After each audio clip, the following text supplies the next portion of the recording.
তো মামা আজকে কি খাবে বলো? বিরিয়ানি না বয়েল ভাত? বিরিয়ানি। তো পাপা আসবে, আজকে বিরিয়ানি বানাবো না? কি বিরিয়ানি?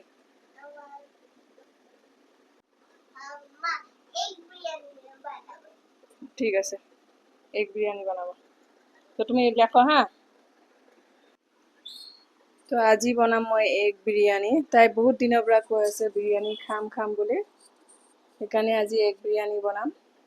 আৰু তাৰ দেউতাকো আজি 3 দিনৰ পিছত ঘৰত আহি আছে। তো তাতে মানে কি ঢোকলা কি কি খাইছে? ইডলি ইডলি ঢোকলা এইবিলাক খাই একেবাৰে ভাল নাপায়। কৈছে কি ঘৰৰ খোৱা মনত পৰিছে। তো মই ভাবিলোঁ আজি বিৰিয়ানী বনাওঁ, তাইও খাব খুব খুজি আছে বহুত দিনৰ পৰা। তো মই ৰেচিপিটো কেনেকুৱা বনাওঁ চাই থাকিব। ইয়াতে লৈ লৈছোঁ মই অকণমান গাখীৰ দি দিলোঁ কেইটামান কেঁচা, এনেকৈ দি এইখিনি মই এতিয়া ভিজিবলৈ দিম।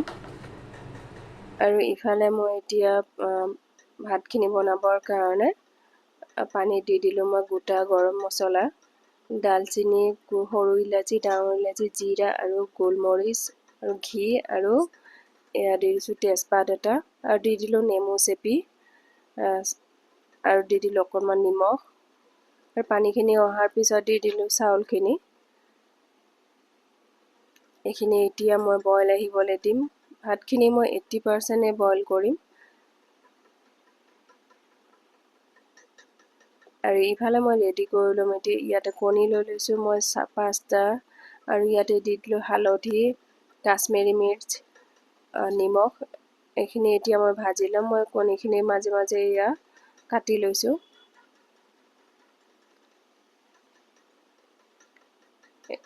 তাৰপিছত ভাজি ল'ম মই ইফালে পিঁয়াজখিনি।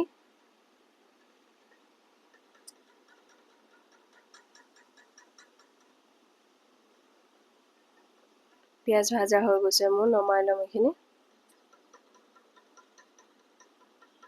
আৰু সেই তেলতে ভাজি ল'লোঁ কণীখিনি।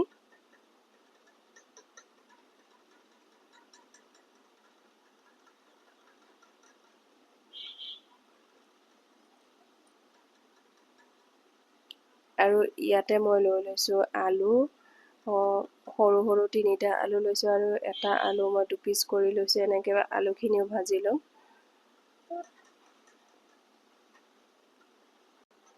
ইয়াতে দিম এতিয়া মই গোটা মছলা। ইয়াতে আছে তেজপাত, দালচিনি, লং, ইলাচি, গোলমৰিচ, ডাঙৰ ইলাচি।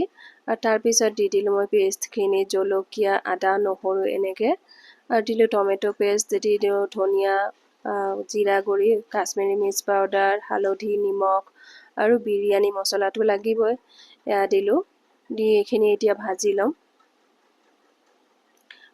আৰু ইয়াতে দি দিলোঁ পিঁয়াজ ভাজাখিনিয়ে। গোটেইখিনি দিয়া নাই, মই আধা দিছোঁ। আৰু দি দিলোঁ ইয়াতে দৈ। দৈখিনি দিয়াত মই একেবাৰে জুইটো কম কৰি দিছোঁ যাতে দৈখিনি ফাটি নাযায়। এইখিনি মোৰ মছলাখিনি ভাজা হৈ গৈছে। ইয়াতে এতিয়া দি দিম মই গোটেই আলু, দিম এইখিনি দি ভাজি ল'ম অলপ।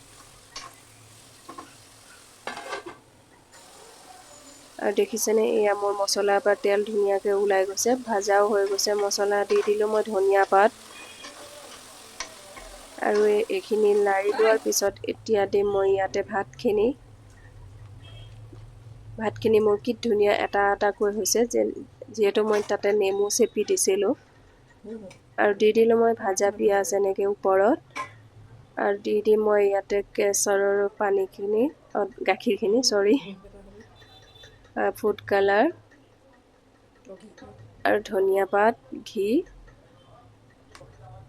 ঢাকি দিম আৰু 20 মিনিটৰ কাৰণে। জুইখিনি অকণমান কমাই দিম। আৰু এয়া চাওক, 20 মিনিটমানৰ পিছত মোৰ দম বিৰিয়ানী হৈ গ'ল। আৰু আজি বিৰিয়ানীটো খাবলৈ বহুত বঢ়িয়া আছিল, খাবলৈ বহুত টেষ্ট হৈছিলে, দেখিছেনে? আৰু আমি তলতে এনেকৈ চবে খাব বহিছোঁ তাৰ দেউতাক অহাৰ পিছত। আৰু আজি মোৰ মাতটো একেবাৰে ভাঙি আছে, কাৰণ মোৰ আজি 3-4 দিনমানৰ গাটো বেয়া, ভিডিঅ' দিব পৰা নাই। এই ভিডিঅ' মই কেতিয়াবাতে বনাই ৰাখিছিলোঁ, দিবই পৰা নাছিলোঁ, আজি দিলোঁ। তো মোৰ ৰেচিপিটো কেনেকুৱা লাগিছে নিশ্চয় জনাব। আশা কৰিছোঁ ভাল পাব। আগলৈকে আকৌ লগ পাম। Bye bye. ভাল লাগিলে লাইক, শ্বেয়াৰ, কমেণ্ট আৰু ছাবস্ক্ৰাইব কৰি দিব।